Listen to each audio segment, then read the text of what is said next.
Stop right there. Yeah, you. If you like all things entertainment, current events, or Hollywood, then look no further. Creator to Creators, hosted by director Meosha Bean of Horror Noir, interviews filmmakers and creatives from around the world. Join in on the fun, guest celebrities, and informative information to have as a creator. Hit subscribe and stay connected to Creator to Creators.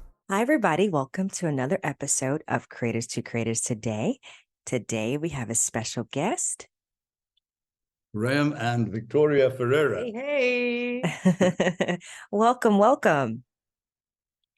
Thank you for having us. Thanks for having So us. exciting. Yeah, very exciting. Yes, definitely. So I love always going back to the beginning. I always say that the beginning, like the things that we are like our habits kind of stick with us and kind of chart our trajectory of where we're going in life. So tell me a little bit about, your childhood and, how did you kind of find your way into music after that?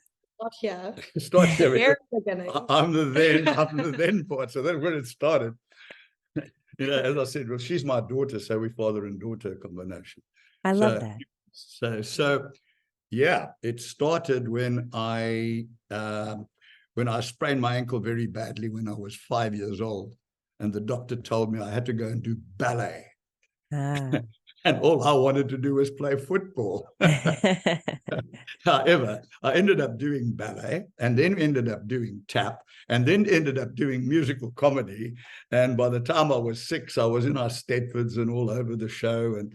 And yeah, I've been on the stage ever since. And I mean, I played musical instruments, sort of, first of all, quite badly, and but if you keep at it for 20 or 30 years, you get better. Right. So now I sort of play reasonably well. And in my youth, we had pure rock and roll bands. I mean, we were big Beatles fans, but I've always had a very soft spot for country and Western, sort of. One of my great idols was Dolly Parton. I mean, I just thought, besides being absolutely gorgeous, I just thought she's just so talented in not just her singing, but in everything she does. She's just an extraordinarily talented person. And so I followed her career quite avidly. And I started writing music when I was in my early 20s. I lived in Cape Town. And the heart of Cape Town entertainment is a place called Long Street. And it's sort of like the Basin Street of Cape Town, it's Nice. So everybody goes there for music and all that. So I started playing on my own in various things. Then I started writing my own songs. And then I got tied up in various other things and various other occupations and business and all that.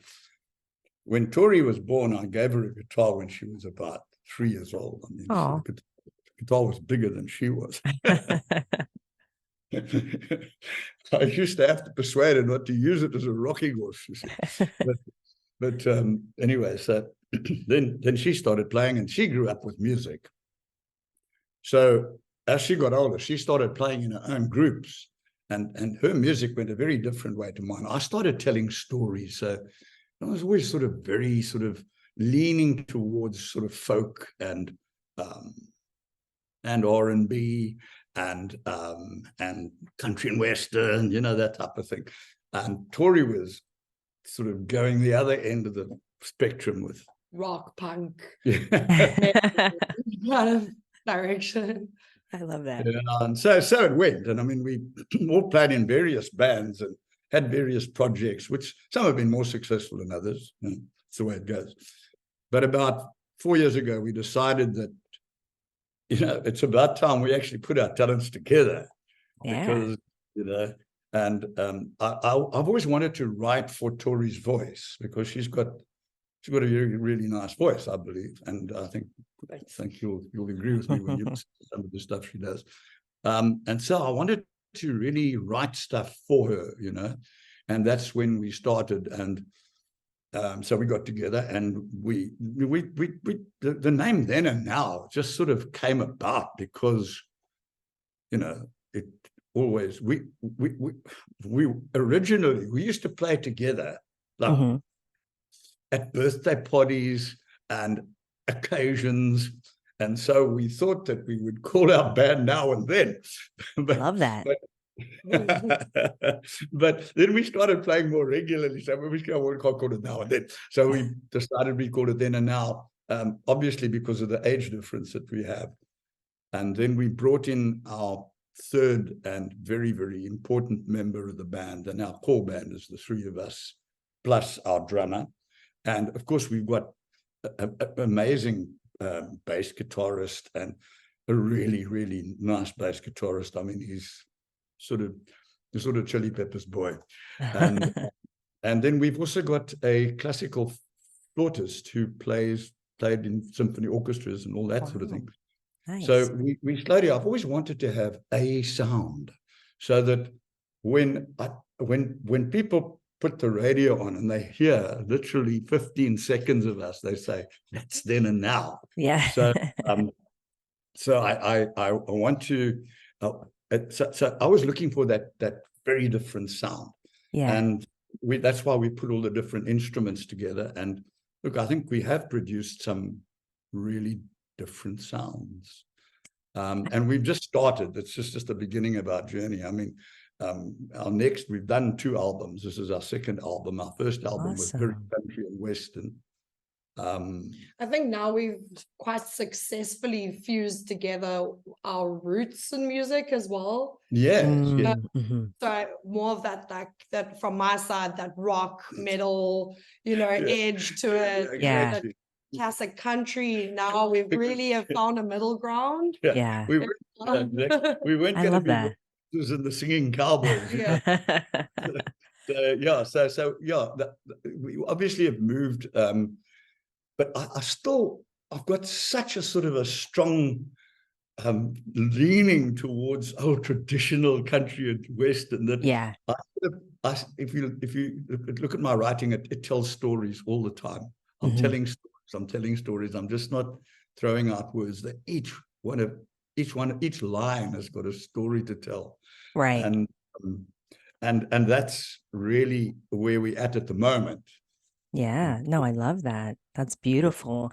And I love that. I think that's you have a beautiful bond, and it's beautiful to like just to see and watch, and that you're creating the music. I love that. That's so sweet.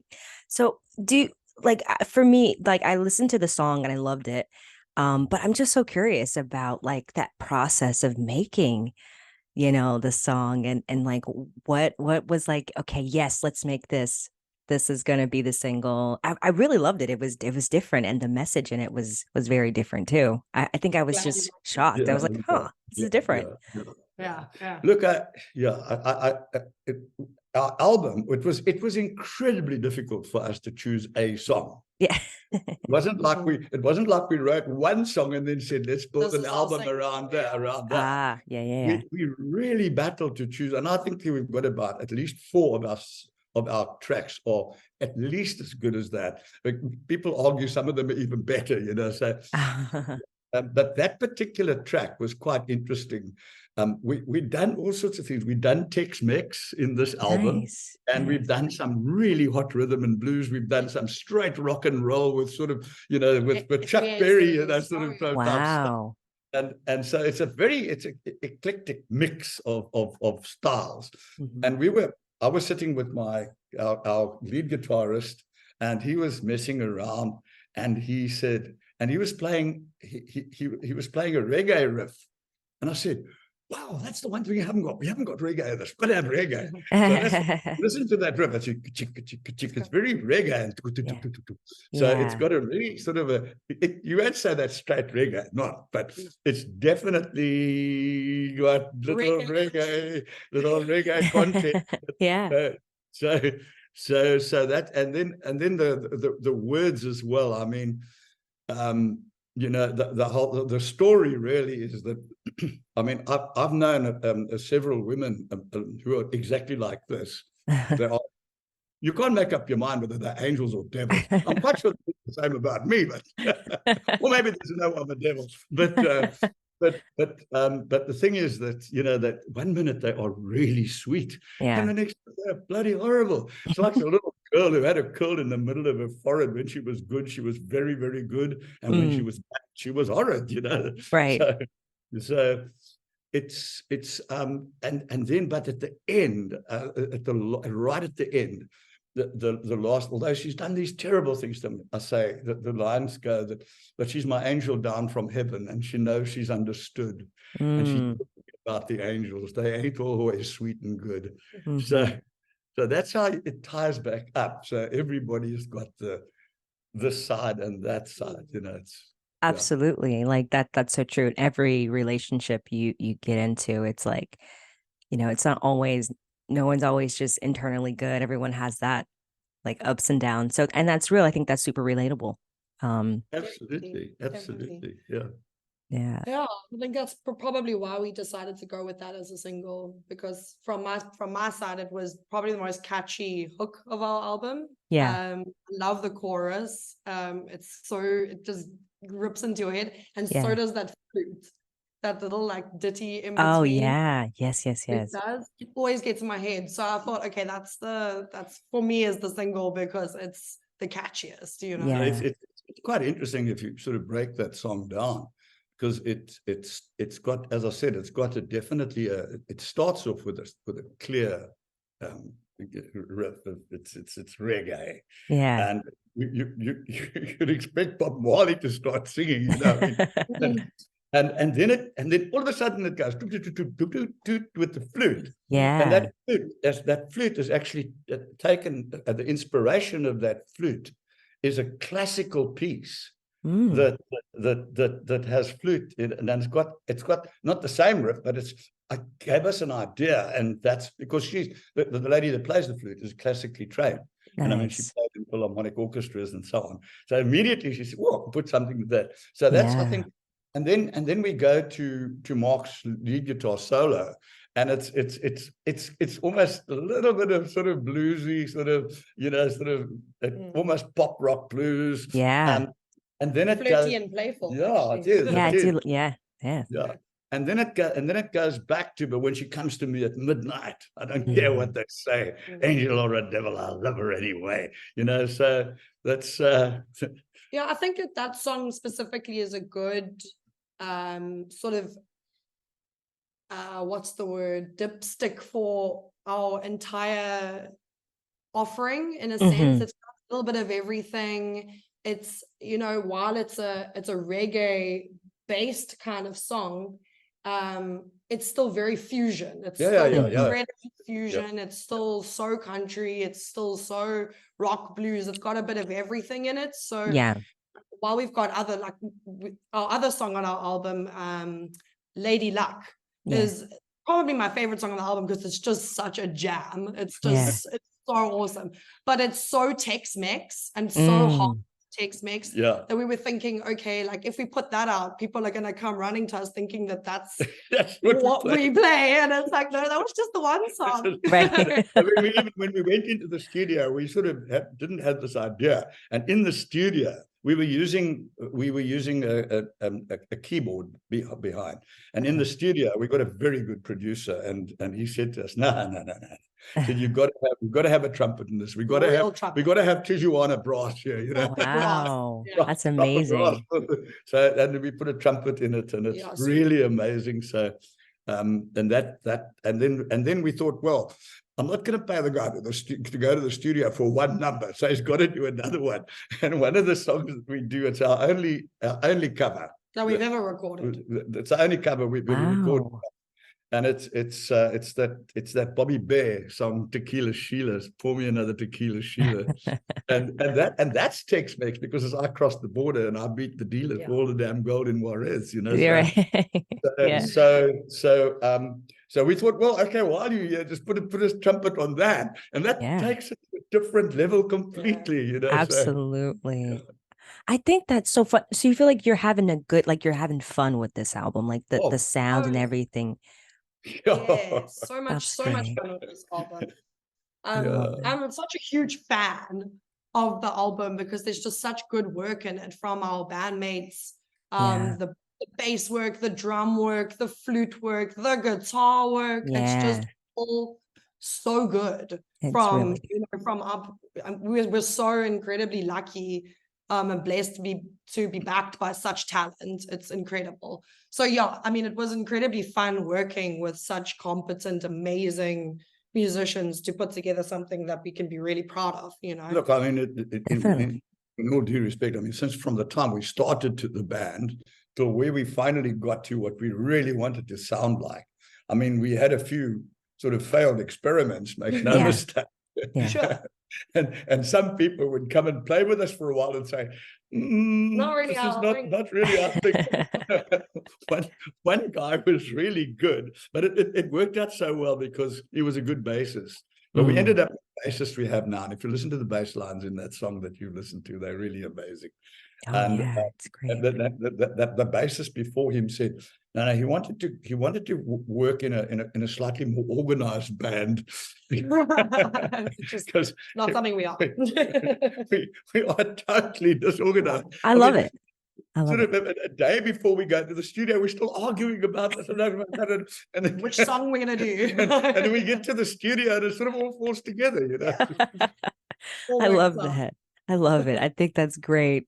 Do you have like the behind the scenes of you guys in the studio? You got to put that out. That I would love to watch. Oh yeah, definitely. We got some hiding. little things hiding around. Okay. On Instagram, we've got some little moments there. But everybody knows drama when it comes to family business. There's always drama. Definitely.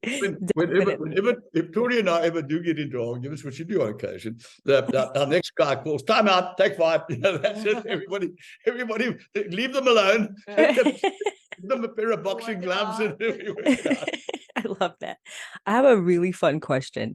I love asking this question. It's always different. If you could be managed by any artist, living or dead, who would you choose and why? I would choose George Martin of the Beatles without even a shadow of a doubt. Nice one. Nice one. I like that. I'm going to show my age. She's not necessarily an artist, although she has definitely done art. But I would take Kris Jenner. Please give us Kris Jenner. Manage us any day of the week, any day. Okay. I mean, she's a great manager. Okay. Maybe we'd have to put the two of them together. It's like Kris Jenner. George Martin and Kris Jenner together. That would be something. That would be very interesting to see. Definitely. Yeah. I love that. So I love asking this question too.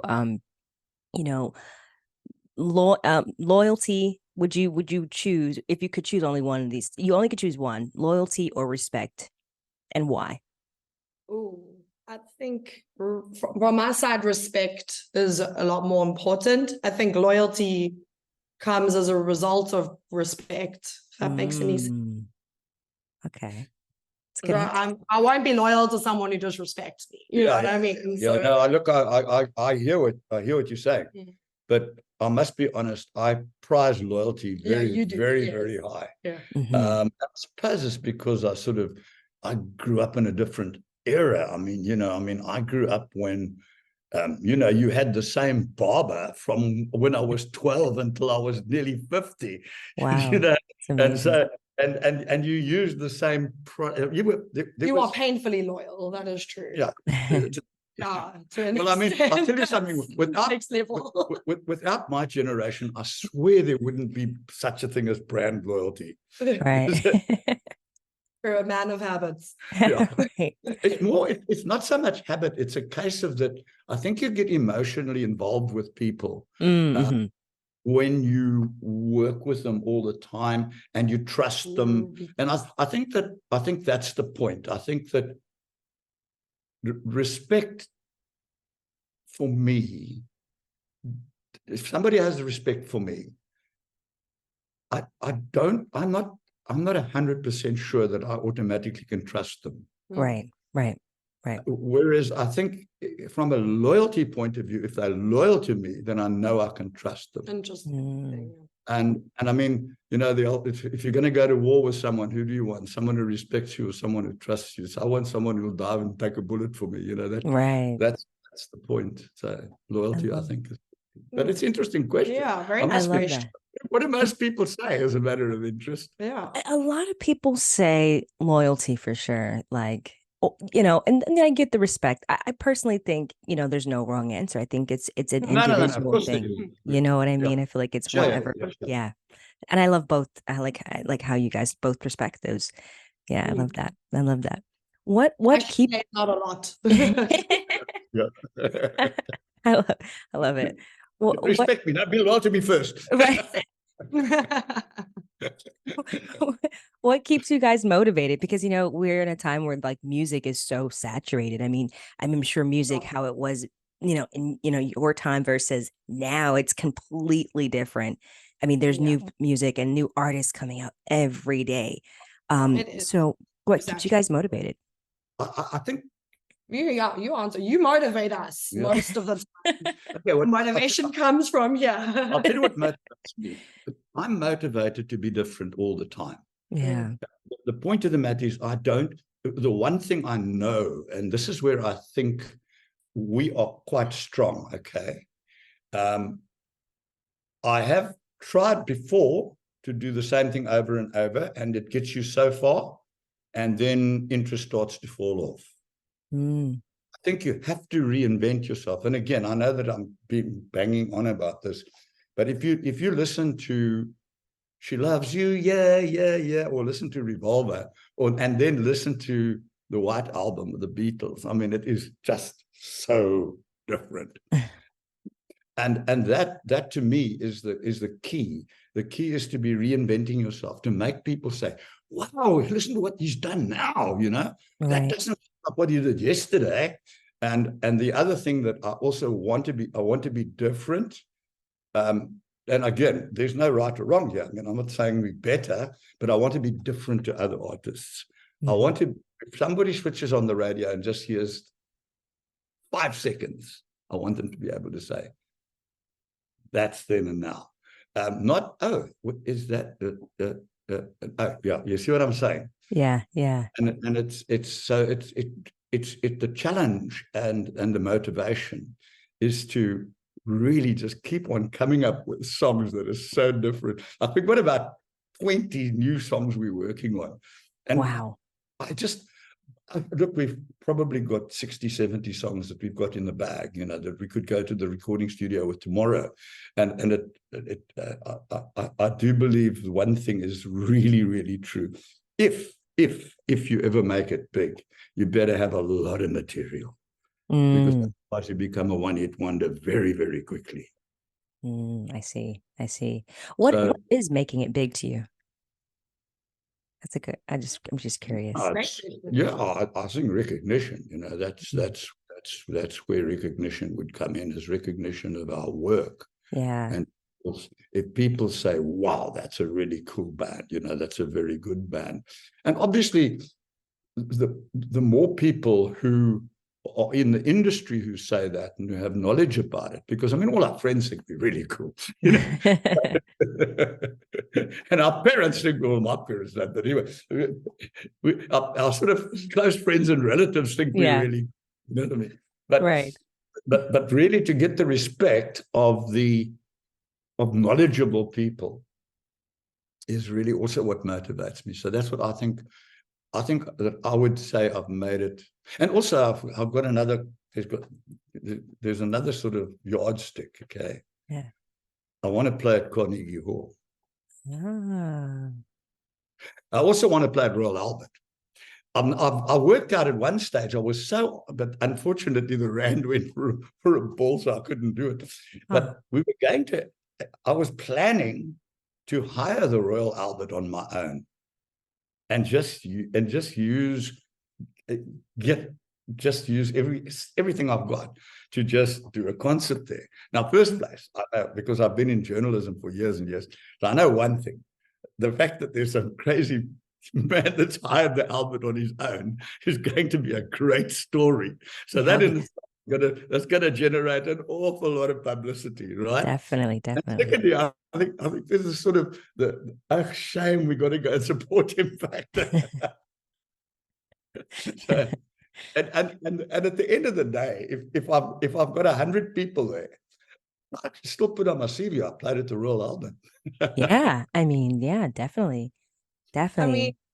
hang on. Okay, so the opposite, almost the opposite end of the spectrum is what he's motivated by is like the really big picture. Yeah. And I'm just motivated by spending time with my dad. Oh, I love that. That's beautiful. That's so soppy, but it's like it's true. I mean, that's what motivates me in the band is like I get to come and be creative with my dad, and we, you Yeah. know, we get to spend time together. Oh, you never told me Oh. that. That's so But sweet. you know that to me is my biggest motivation that keeps me going, because as you say, it is incredibly saturated. It can be Yeah. incredibly demotivating sometimes.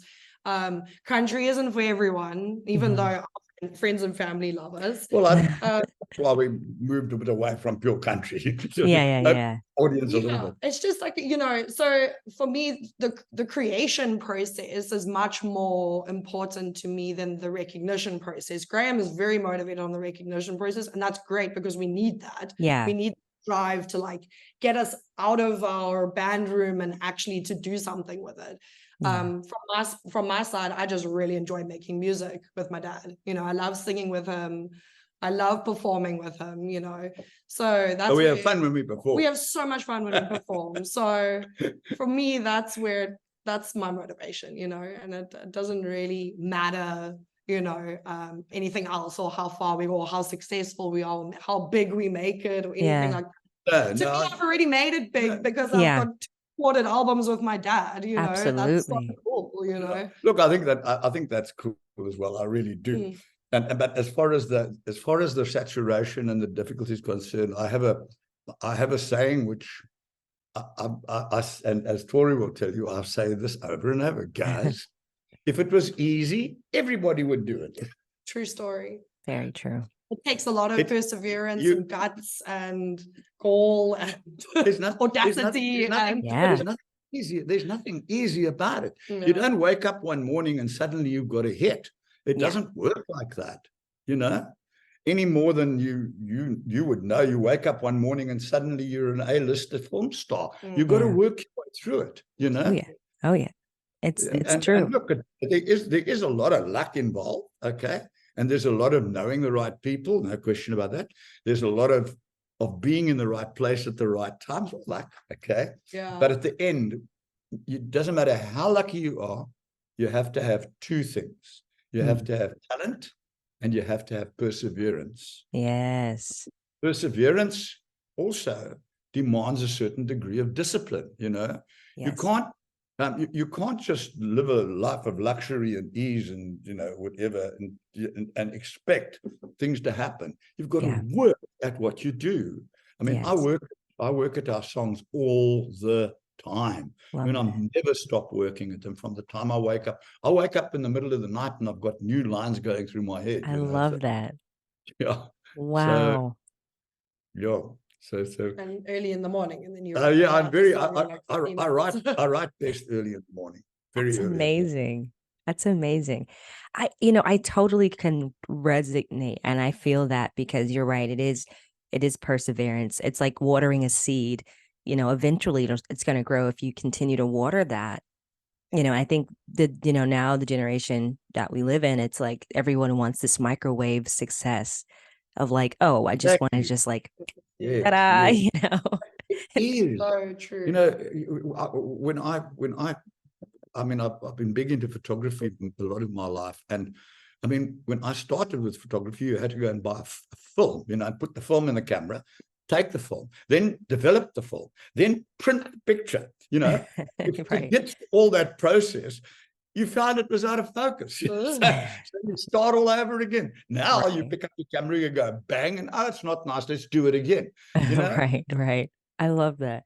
Oh, that's beautiful. I could talk to you guys all day. Literally, it's already 10 minutes left. Oh, this is so crazy. Wow. It's really fast. What advice would you give, you know, to people that want to like try to start a band? Like your music. Don't worry about making stuff that's popular or, you know, that other people will like. If you like your music, then you're gonna sell it, you know. I think that's very, very important. What were you going to say? Well, I think that it's really important. And I mean, okay, maybe I'm just echoing myself, so I'm talking in an echo chamber, but I think it's important if you want to start a band. Obviously, we all start doing covers. I mean, that's fine. But you've got to move away from covers as soon as you can. And you've got to start doing your own music. Not just because you're not really going to make it big doing covers, and not just because of that. It's because of the satisfaction. I mean, you've got no idea how satisfying it is, even if it doesn't make it to the top.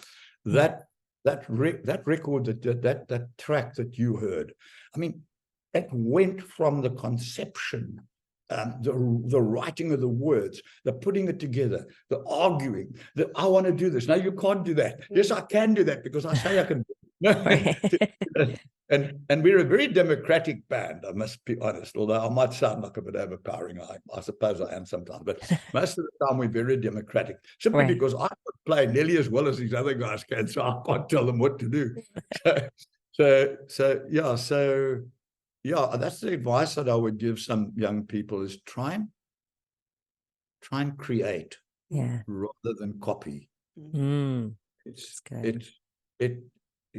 Copying is great, but copying Michelangelo is never going to get you the acclaim and the satisfaction that he got out of painting his paintings. Right.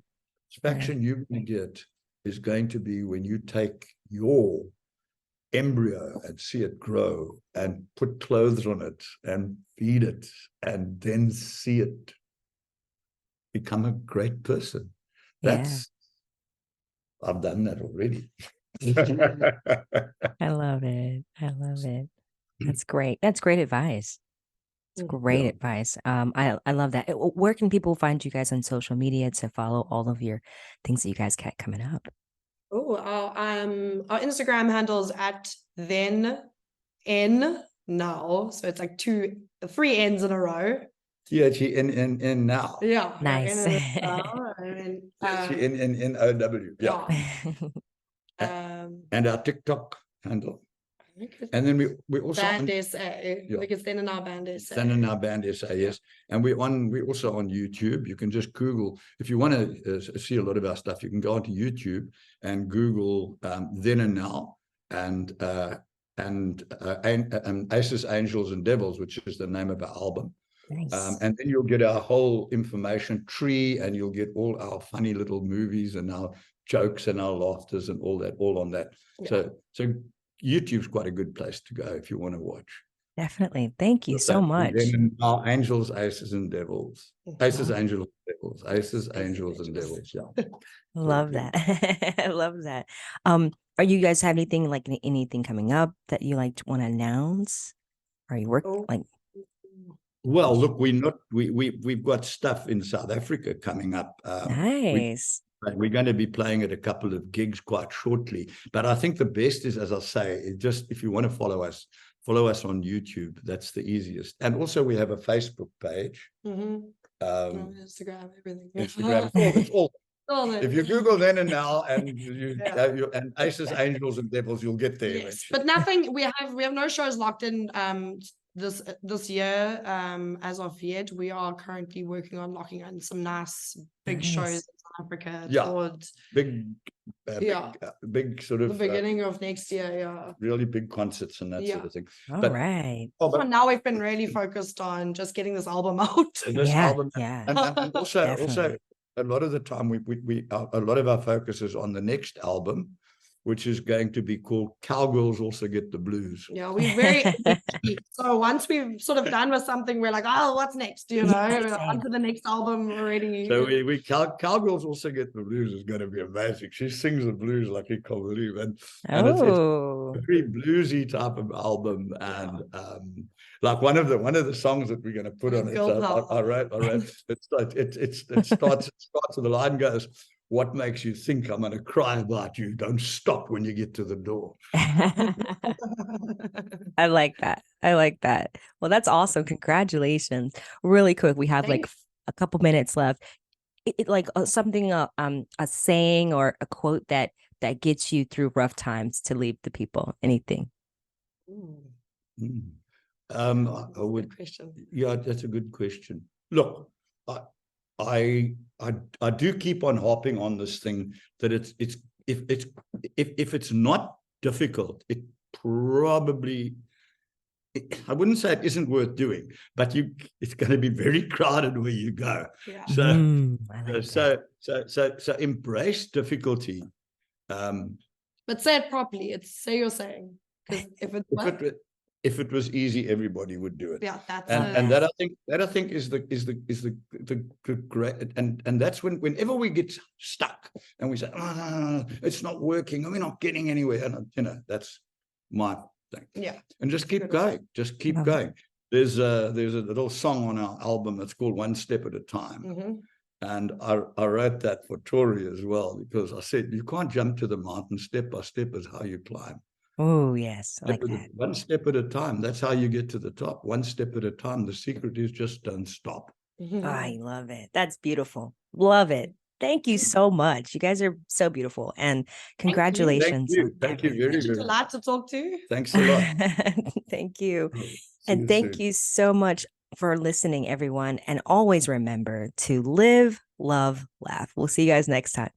Bye-bye. Thank you. Yes. Bye.